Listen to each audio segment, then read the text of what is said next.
নিজের চোখে দেখা কিছুদিন আগে একটা জানাজা পড়িয়েছে, খোদার কসম করে বলছে 6:30 ইন্তেকাল করেছে। হসপিটালের বিল দেনেওয়ালা নাই, 4 সন্তান, অ্যাম্বুলেন্সে ঘরে ঘরে আসবে, 1000-1200 টাকার বিল দেনেওয়ালা নাই। কি বুঝলেন? ক্ষণস্থায়ী দুনিয়া। মুমিনের কম থাকলেও আমি বলি, কেউ যদি এসে বলে হুজুর একটু দোয়া করেন, খুব পেরেশানিতে আছি, আমি তার হাত চুমু খেয়ে বলি তোমাকে মোবারকবাদ, আল্লাহ তোমাকে ভালোবাসে। পেরেশানি তো মালিক দেয়, এই জন্য এটা রহমত মুমিনের জন্য। পেরেশানি দেয় যখন ফেরেশতারা বলে আল্লাহ চাইতেছে টাকা পয়সা চাইতেছে, বলে এটা কি? বলে ফাসেক, দে বিদায় কর। তার চাওয়া চেয়ে বিরক্ত লাগে, বিদায় কর, কি লাগে দে।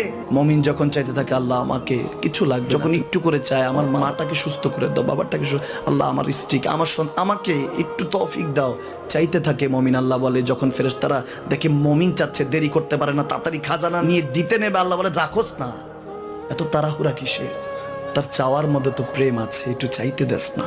থাকুক না মুমিন আর একটু পেরেশান, থাকুক না, থাকতে দেস না।